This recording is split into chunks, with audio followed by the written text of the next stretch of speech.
हरे कृष्ण। सभी को सादर प्रणाम। आज हम शुरू करेंगे श्रीमद् भगवद गीता अध्याय 4 श्लोका संख्या 31।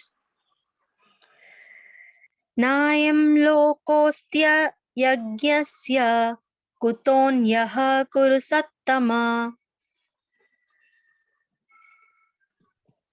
नायं लोकोऽस्त्य यज्ञस्य न अयं लोकोऽस्ति अवर्ग्यस्य यज्ञस्य कुतोऽन्यः कुरु सत्तमा।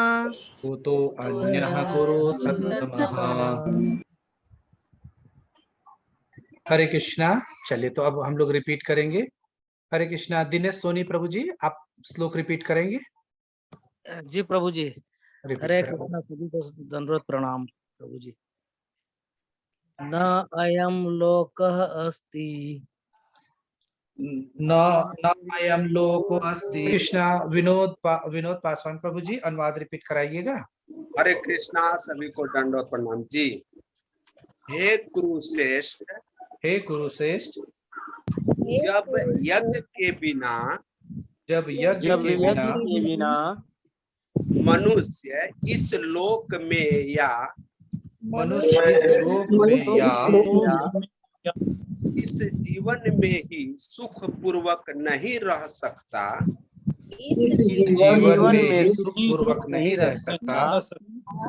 तो फिर अगले जन्म में कैसे रह सकेगा?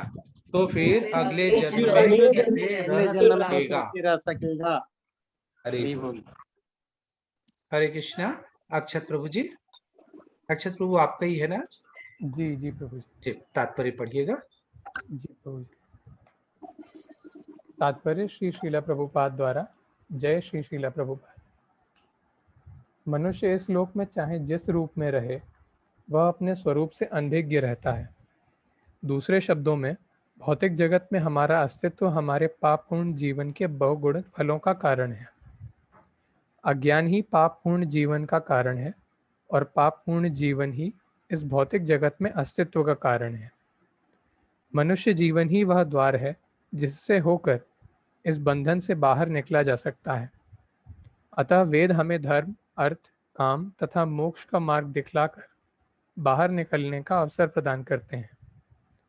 धर्म या ऊपर संस्तुत अनेक प्रकार के यज्ञ हमारी आर्थिक समस्याओं को स्वतः हल कर देते हैं। जनसंख्या में वृद्धि होने पर भी यज्ञ संपन्न करने पर हमें प्रचुर भोजन, प्रचुर दूध इत्यादि मिलता रहता है। जब शरीर की आवश्यकता पूर्ण होती रहती है तो इंद्रियों को तुष्ट करने की बारी आती है। अतः वेदों में नियमित इंद्रिय तृप्ति के लिए पवित्र विवाह का विधान है। इस प्रकार मनुष्य भौतिक बंधन से क्रमशः छूटकर उच्च पद की ओर अग्रसर होता है और मुक्त जीवन की पूर्णता परमेश्वर का सानिध्य प्राप्त करने में है। यह पूर्णता यज्ञ संपन्न करके प्राप्त की जाती है, जैसा कि पहले बताया जा चुका है। फिर भी यदि कोई व्यक्ति वेदों के अनुसार यज्ञ करने के लिए तत्पर नहीं होता, तो वह इस शरीर में सुखी जीवन की कैसे आशा कर सकता है? फिर दूसरे लोक में दूसरे शरीर से सुखी जीवन की आशा तो व्यर्थ ही है। विभिन्न स्वर्गों में भिन्न भिन्न प्रकार की जीवन सुविधाएं हैं और जो लोग यज्ञ करने में लगे हैं उनके लिए तो सर्वत्र परम सुख मिलता है। किंतु सर्वश्रेष्ठ सुख वह है जिसे मनुष्य कृष्ण भावनामृत के अभ्यास द्वारा वैकुंठ जाकर प्राप्त करता है।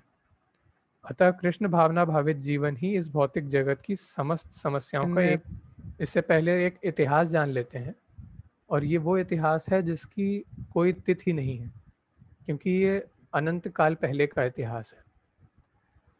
उस समय का जब सभी जीव वैकुंठ में भगवान के नित्य दास के रूप में आनंद पूर्वक थे। सभी पूरे मन से भगवान की सेवा में लीन रहते थे। एकमात्र भगवान के नियंत्रण को ही सब मानते थे और उनके ही आदेशों का पालन करते थे। लेकिन जब कुछ जीवों के मन में ये भाव आया कि जिस प्रकार भगवान का सब चीज़ पर नियंत्रण है, उसी तरह उस जीव को भी स्वामित्व जताने का अवसर मिले। भगवान ने जब ऐसा जाना तो उन्होंने कहा तथास्तु, और वो जीव इस भौतिक जगत में आ गया। जहाँ प्रकृति के 3 गुणों के वश में जो चीज़ें बनी हुई हैं, उस पर स्वामित्व जताने का उसे मौका मिला। और भगवान का हर एक काम बिल्कुल परफेक्ट होता है।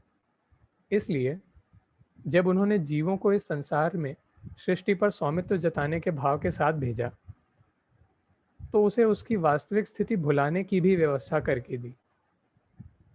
अब ऑब्वियस सी बात है, जब तक वो अपनी जो सर्वश्रेष्ठ स्थिति है, जो भगवान के नित्य दास के रूप में है, उसे नहीं भूलेगा, तब तक वो इस संसार में स्वामित्व भी नहीं जता पाएगा।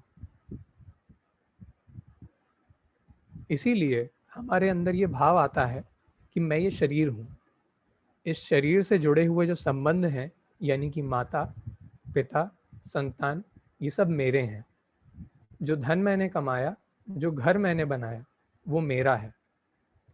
हम इन सब चीज़ों से घिरे रहते हैं और ऐसी घेरने वाली चीज़ों से ही अपने को और ज़्यादा घेरना और बांधना चाहते हैं। इतना ज़्यादा कि भूल ही जाते हैं कि हमारी वास्तविक स्थिति क्या है। और निम्न योनियों में तो ये टेंडेंसी बहुत ही स्ट्रांग होती है। निम्न योनियाँ यानी कि पशु योनियाँ।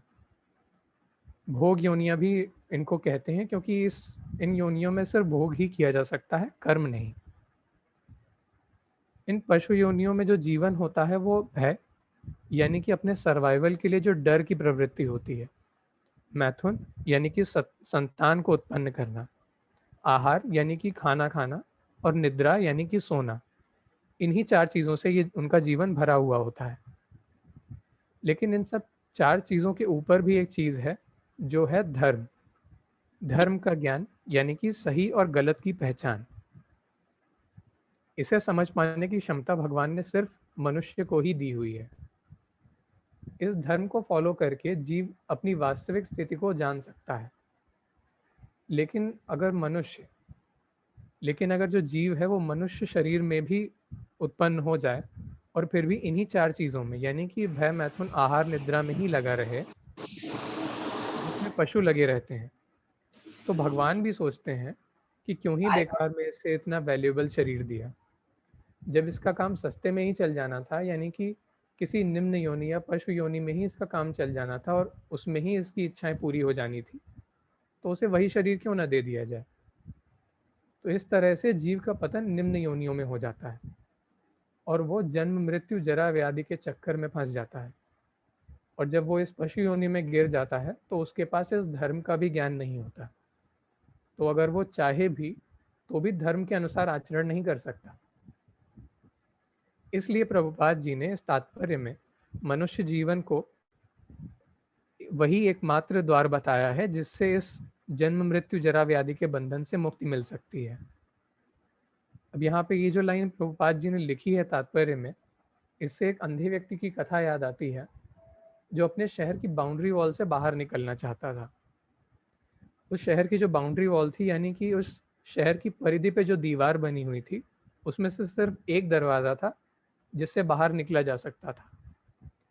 तो उसने दीवार का एक सिरा पकड़ा और वहाँ पे हाथ से उसको महसूस करते हुए उस शहर का चक्कर लगाने लगा। जहाँ पे उसे दरवाज़ा मिले वहीं से वो बाहर निकल जाए, ऐसा सोचकर उसने अपनी यात्रा प्रारंभ करी। लेकिन घूमते घूमते ज्यों ही वो दरवाज़ा आने वाला था, उस समय उसकी नाक पे खुजली हो गई। अब उसने जो अभ्यास हो चुका था उसके चलने का, वो तो उसी प्रकार से चलता रहा। बस दीवार से हाथ हटा के उसने अपनी नाक खुजाना शुरू कर दिया और जितनी देर में उसने नाक खुजाई, उसने उतनी देर में वो दरवाज़ा ही मिस कर दिया और वापस से उसी चक्कर में फिर से वो फंस गया। इसी प्रकार से अगर हम मनुष्य जीवन का सही प्रकार से उपयोग ना करें, भगवान की भक्ति करने में, धर्म के अनुसार आचरण करने में और इस बंधन से मुक्त होने में, तो हम भी इसी प्रकार से इन 84 लाख योनियों के बंधन में फंसे ही रहते हैं। अब अगला पॉइंट जो प्रभुपाद जी ने इसमें बोला है वो है जनसंख्या वृद्धि पे उन्होंने कहा। अब यहाँ पे एक बड़ा ही अच्छा उदाहरण है श्री रामचंद्र जी की सेना का, जिसमें न जाने कितने लाखों करोड़ों वानर और रीछ थे। उन सभी को कभी किसी संसाधन की कमी नहीं पड़ी। उसका कारण ये था कि उस समय में जो शास्त्रीय नियमों के अनुसार जीवन यापन होता था। इस शास्त्रीय ज्ञान के हिसाब से प्रकृति के सारे डिपार्टमेंट अलग अलग देवताओं को बांटे हुए हैं, जैसे कि इंद्र, वरुण, अग्नि, पवन, ये सब। जैसे इंद्र देव का डिपार्टमेंट है वर्षा का, वरुण देव का डिपार्टमेंट है जल का, अग्निदेव का अग्नि का, और पवन देव का हवा का और श्वास का। इस प्रकार से अलग अलग देवताओं के अलग अलग डिपार्टमेंट्स हैं। इन सभी देवताओं की प्रसन्नता के लिए वेदों में विभिन्न प्रकार के यज्ञों का वर्णन हुआ है। वर्षा और उससे होने वाली जो अच्छी फसल होती है उसके लिए इंद्र देव का पूजन अर्चन किया जाता था। आज के समय में इन सब चीज़ों को पुरानी बातें कहकर नकार दिया जाता है, क्योंकि अब हमने साइंटिफिक प्रोग्रेस कर ली है, तो हमें किसी देवता पर आश्रित होने की कोई ज़रूरत नहीं रह गई है। हम खुद अपने फर्टिलाइजर्स और पेस्टिसाइड्स यानी कि कीटनाशक आदि का यूज़ करके अच्छी फसल उगा सकते हैं। लेकिन इसके बाद हम कंप्लेन करते हैं कि जनसंख्या बहुत ज़्यादा बढ़ चुकी है, फसल का उत्पादन कम है, या फिर किसी तूफान ने आकर इस फसल को ख़राब कर दिया, आदि आदि। वास्तव में जो प्रॉब्लम है वो जनसंख्या वृद्धि नहीं है, महत्वाकांक्षा और अहंकार की प्रॉब्लम है। जब हम ये सोचना चाहते हैं कि किसी चीज़ के लिए हम किसी पर आश्रित नहीं हैं और सब कुछ हम यांत्रिक विधियों से कर सकते हैं, टेक्नोलॉजी में प्रोग्रेस करके कर सकते हैं, तब ऐसी समस्याएं आती हैं। क्योंकि प्रकृति के जो डिपार्टमेंट जिन देवताओं को बटे हुए हैं, अगर उन्हें प्रसन्न नहीं करते तो उस हिस्से का सुख हमें मिल भी नहीं सकता। हमें ये बात हजम ही नहीं होती कि कुछ चीज़ें जैसे कि climate, weather conditions, natural process से उगने वाली जो वनस्पतियां हैं, इन सब पर हमारा कंट्रोल नहीं है। इन सब के फेवरेबल कंडीशन होने पर ही अच्छी फसल हो सकती है, और इन सब का संयोग होना देवताओं के ही हाथ में है। जब तक वो प्रसन्न नहीं होंगे, हम लाख कोशिश कर लें, उनके डिपार्टमेंट का सुख हम ज़बरदस्ती नहीं छीन सकते अपने लिए। अब अनेक प्रकार के यज्ञ भी हैं जिनसे स्वर्ग की प्राप्ति होती है। स्वर्ग की प्राप्ति के उद्देश्य के लिए इन यज्ञों को किया जाता है। जो इस यज्ञ को करते हैं उन्हें अगले जन्म में स्वर्ग का सुख मिलता है। और मानी हुई बात है, जो लोग इन यज्ञों को नहीं करेंगे उन्हें इस स्वर्ग के सुख का लाभ नहीं मिलेगा। और जो लोग नेचुरल रिसोर्सेज को देने वाले देवताओं की प्रसन्नता के लिए यज्ञ नहीं करते, उन्हें इस जन्म में भी प्रसन्नता नहीं मिल पाती। अब ये सब देवता अलग अलग प्राकृतिक क्रियाओं के लिए इनडायरेक्टली रिस्पॉन्सिबल हैं, लेकिन एंड में इन्हें जो भी शक्ति मिलती है वो सीधे भगवान श्री कृष्ण से ही मिलती है। इस बात का जो अत्यंत सुंदर उदाहरण है वो हमें गोवर्धन लीला में मिलता है। भगवान ने ब्रिजवासियों को समझाया था कि इंद्र की उपासना करने की जगह उन्हें गिरिराज गोवर्धन की उपासना करनी चाहिए, और गिरिराज जो है वो भगवान कृष्ण के ही विस्तार माने जाते हैं। इसका अर्थ ये हुआ कि अन्य देवताओं की उपासना करने से बेहतर है कि परम नियंता श्री कृष्ण की ही उपासना की जाए। और इसी बात का उपदेश प्रभुपाद जी समय समय पर हमें श्लोकों के तात्पर्य में देते रहते हैं। जिस प्रकार से किसी गवर्नमेंट में हर डिपार्टमेंट के पास अपने ही डिपार्टमेंट की पावर्स होती हैं, वो उस पावर के बाहर की कोई भी चीज़ हमें नहीं दे सकता। उसी प्रकार के ये देवता भी हैं, उनकी जो शक्तियां हैं वो अपने अपने डिपार्टमेंट तक ही सीमित हैं। लेकिन भगवान कृष्ण के साथ ऐसा नहीं है। उनकी स्थिति देश के प्राइम मिनिस्टर जैसी है, जिनसे बाकी सब देवताओं को पावर्स मिलती हैं। जिस प्रकार से देवताओं की, या हम अगर सरकार के एग्जाम्पल मिलें तो डिपार्टमेंट्स की पावर पे जैसी लिमिटेशंस होती हैं, वैसी लिमिटेशंस प्राइम मिनिस्टर पर या भगवान श्री कृष्ण की शक्तियों पर नहीं होती। अगर उनकी ही उपासना की जाए तो हमें सभी प्राकृतिक संसाधन तो मिल ही जाएंगे, और साथ ही साथ इनसे भी ऊपर की जो चीज़ है, जो जीव की अंतिम गंतव्य कह सकते हैं जिसको, जो हमारा फाइनल डेस्टिनेशन है, यानी कि भगवान की भक्ति, वो भी हमें मिल जाएगी। हरि बोल प्रभु जी। हरे कृष्णा, हरि बोल अक्षत जी। बहुत सुंदर। Hare Krishna, very nice, point to point, very nice. Hari बोल अक्षत, बहुत सुंदर। हरि हरि बोल, बहुत सुंदर अक्षत प्रभु। हरे कृष्ण। बहुत महत्वपूर्ण पॉइंट्स को आपने बहुत महत्वपूर्ण पॉइंट्स को आपने रखा। हरे कृष्णा, हरि बोल। कोई कुछ बोलना चाहेगा? बहुत बहुत इंपॉर्टेंट बातें आई इसमें। और जैसे कि अक्षत प्रभु बता रहे थे, धर्म अर्थ काम और मोक्ष 4 पुरुषार्थ है। ये 4 पुरुषार्थ हर किसी को करना ही होता है, जो भी मनुष्य योनि में है। धर्म अर्थ काम और मोक्ष। और आश्चर्य वाली बात क्या है मालूम? हम सब किसके लिए लगे हैं? अर्थ और काम, और अर्थ और काम के पीछे भाग रहे हैं। अर्थ पैसा कमाने के लिए और काम अपनी इच्छाओं की पूर्ति करने के लिए। और क्यों ऐसा करते हैं? तो इसके लिए बहुत सुंदर पहले लाइन में ही प्रभुपाद जी लिख दिए हैं। वो क्या लिखे हुए हैं कि हम क्या करते हैं? अपने स्वरूप से अनभिज्ञ रहने के कारण ये करते हैं। क्यों? आप में से मुझे बताइए, कितने लोग ऐसे हैं जिनको खाना नसीब नहीं होता? कोई ऐसा देखिए 84 लाख योनि में मनुष्य के अलावा कोई ऐसा योनि है जो भूखा मरता है? सबको खाने की व्यवस्था हो रही कहीं ना कहीं से। भय मैथुन आहार निद्रा, ये हमारी इच्छाएं अपने आप पूरी हो रही हैं। और काम जो है, काम हमारी इच्छाएं और अर्थ, ये दोनों मालूम कैसे पूरी हो रही है? ये हमारे प्रारब्ध के हिसाब से।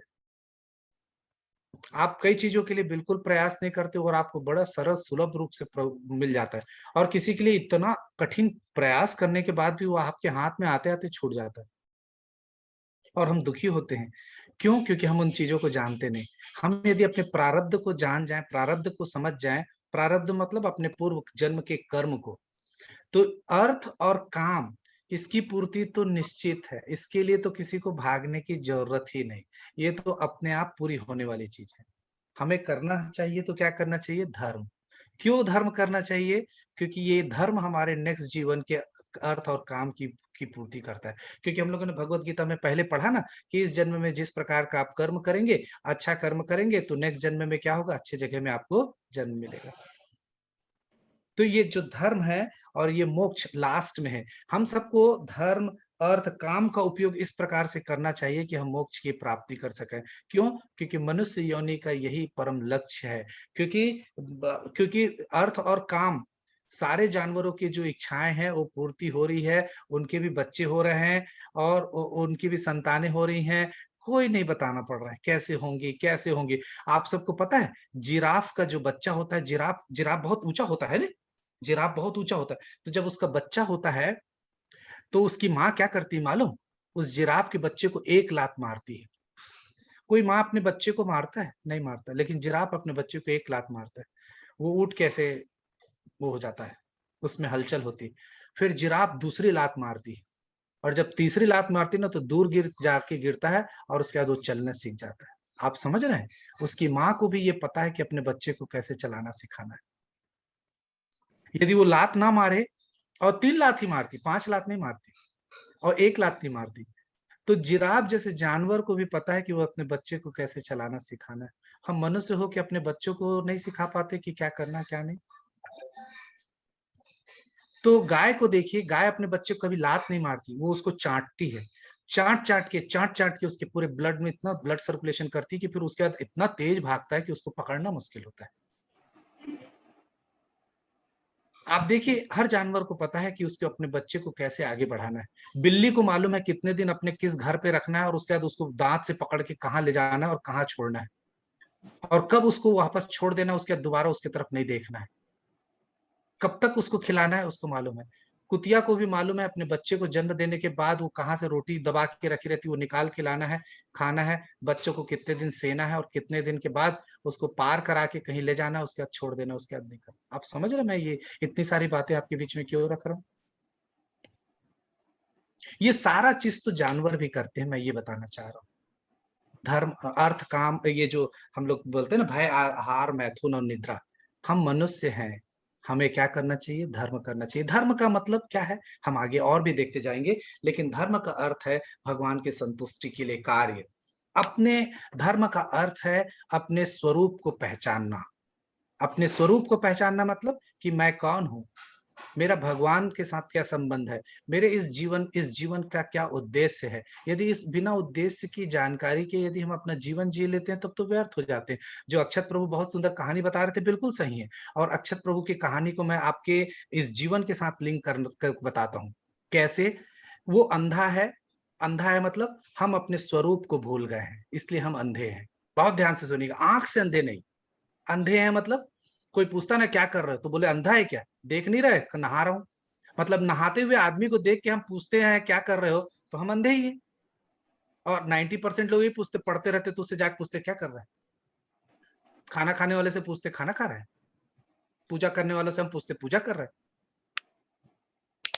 तो अक्षत प्रभु जो बता रहे थे कि वो स्टेडियम या जो भी था उसमें वो दरवाजा, एक ही दरवाजा है जिससे बाहर निकलना है, और वो लकड़ी से या हाथ से छूते हुए जा रहे थे और देख रहे थे। और जब वहां पहुंचते हैं तो वो क्या करते, खुजली करने लगते हैं और वो भूल जाते। तो ये खुजली क्या है, ये खुजली जो है, हम इंद्रिय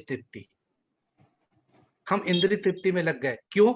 हम इस, मैं अक्षत प्रभु की कहानी को इससे जोड़ रहा हूं ना, अलग से नहीं बता रहा हूं। तो ये जो हमारा जीवन है, ये मनुष्य जीवन है। हम अंधे क्यों हैं? क्योंकि हम अपने स्वरूप को भूल चुके हैं कि हम इस मनुष्य जीवन में हमें क्या करना है। यदि हमको ये बात का ज्ञान नहीं है, मतलब हम क्या है, अंधे हैं। और हम 84 लाख योनियों में घूम रहे हैं, जैसे कि उन्होंने बताया कि सारे तरफ घूम रहे हैं, और केवल एक ही दरवाजा है मोक्ष का, भगवत प्रेम का, भक्ति का। और वो जब वहां पे हम पहुंचने लगे तो हम क्या करने लगे, इंद्रिय तृप्ति। उसका वो एक ही दरवाजा, मतलब मनुष्य यौन। क्यों? क्योंकि बाकी योनियों में तो हमको ज्ञान ही नहीं होता, वो तो भोग योनि है। उस समय तो हम अंधे रहेंगे ही, क्योंकि कुत्ते को नहीं मालूम उसका जीवन का उद्देश्य क्या है, बिल्ली को नहीं मालूम, घोड़े को नहीं मालूम, मछली को नहीं मालूम। तो बाकी समय तो हम अंधे है ही हैं। केवल एक जीवन मिला, वो कौन सा, मनुष्य का। वो कौन सा है, दरवाजा छूने का समय आया। तो उस समय में हमें दरवाजा छू के बाहर निकलना है कि यहाँ पे गेट है और यहाँ से बाहर निकल जाए। लेकिन उस समय हमने खुजली करने लगे, मतलब अपनी इंद्रियों की तृप्ति करने लगे। हम भोग में लग गए, और हम भोग में लग गए मतलब हम भूल गए कि हम क्यों आए थे। अब फिर वो दरवाजा पार हो गया तो फिर हमें क्या जाना पड़ेगा, जो अक्षत प्रभु नेक्स्ट बात बोल रहे थे कि आप क्वालिफाइड नहीं थे, कि आप इस योग्य नहीं थे कि इस जीवन का सदुपयोग कर पाए। मतलब एक लेबर को, एक कचरा ढोने वाले आदमी को आपने मर्सिडीज दे दिया, तो वो उस मर्सिडीज में क्या कर रहा है, सबके घर का कचरा लाद लाद के वो फेंकने लगा। तो जो मर्सिडीज कंपनी वाला वो हाथ जोड़ लेगा, भाई तेरी इज्जत का मैं नहीं जानता, लेकिन मेरी तो कुछ इज्जत है, मेरी कार की तो कुछ इज्जत है, रॉल्स रॉयल, मर्सिडीज, ये भैया इसमें कचरा ढोगे तुम, तुम्हारी इज्जत का तो जो है, मेरी इज्जत का भी तो कचरा कर रहे हो। तो क्या करो आप, माफ करो, आपको मैं ये मर्सिडीज नहीं दूंगा। इसी प्रकार से परमपिता परमेश्वर भगवान श्री कृष्ण ने हमको ये मर्सिडीज गाड़ी दी है, हमारा शरीर रूपी। लेकिन हम इसमें क्या कर रहे हैं, भय मैथुन आहार निद्रा। तो भगवान नेक्स्ट योनि में जो अच्छा प्रभु बोल रहे थे कि उसको फिर पूरा यदि आप नहीं कर पा रहे हो तो क्या बोलेंगे आपको, कि भैया माफ करो, आप अपनी तो नहीं इज्जत रख पाए, मैं इतना सुंदर शरीर आपको राजा बना के भेजा, आप उसका उपयोग नहीं कर पा रहे हो, तो मैं आपको क्या देता हूँ। इसलिए अक्षत प्रभु ने फिर कहा कि मैं आपको निम्न योनि देता हूँ। है नहीं अक्षत प्रभु, यही सारी बातें आपने की थी ना, यही उनके अक्षत प्रभु के कहने का मतलब था। तो हम सबको क्या करना चाहिए, हम सबका उपयोग धर्म का, 4 पुरुषार्थ मनुष्य है, तो इन पुरुषार्थ के उपयोग के लिए बहुत सुंदर तरीके से हमको करना चाहिए। तो हम क्यों नहीं कर पाते, तो केवल अज्ञानता के कारण। अज्ञानता के कारण हम क्या करते हैं, पाप करते हैं। क्या अज्ञान है, हम अपने स्वरूप को भूल गए। हमारा स्वरूप क्या है, हमारे इस जीवन का उद्देश्य क्या है, हम इस उद्देश्य को भूल चुके हैं। जैसे एक कॉलेज में पढ़ने वाला बच्चा एक ही क्लास में पढ़ता है और एक टॉप करता है और एक फेल हो जाता है। क्यों? क्योंकि एक अपने उद्देश्य की जानकारी रखता है और दूसरा उस कॉलेज में जाते हुए भी उस उद्देश्य को भूल जाता है। और वो कॉलेज तो जाता है लेकिन उसका मैक्सिमम टाइम किस में निकल जाता है, कैंटीन में, कैफेटेरिया में, दो लोगों के साथ घूमने में और छेड़खानी में। लेकिन उसका उद्देश्य क्या होना चाहिए था, उसको पढ़ना था, क्लास में अटेंटिव रहना था, टीचर के द्वारा दिए गए सारे होमवर्क को पूरा करना था। दूसरा, उस उद्देश्य की प्राप्ति के लिए उस ज्ञान से परिपूर्ण था तो उसको पूरा किया, और वो पूरा किया तो क्लास में टॉप किया और अपने उस अवार्ड लेके निकल गया। तो हम सबको भी क्या लेना है, अपने इस मनुष्य जीवन में अवार्ड लेना है, और वो अवार्ड क्या है, भगवान श्री कृष्ण की प्रेमा भक्ति प्राप्त करना है। तो इस मनुष्य जीवन का हम बहुत सुंदर उपयोग करेंगे। और उसको कैसे कर सकते हैं, तो बहुत सुंदर तरीके से हम लोग कर सकते हैं। वो कैसे, अहेतु की अप्रतिहता से, बहुत किसी किसी किसी भी प्रकार की लालच ना रखते हुए, किसी प्रकार की हम अपेक्षा ना रखते हुए भगवान श्री हरि की हम क्या करेंगे, उपासना आराधना करेंगे। और जब हम ऐसा करेंगे तो भगवान की शुद्ध प्रेम भक्ति को हम लोग प्राप्त कर सकते हैं। हरे कृष्णा, हरि बोल।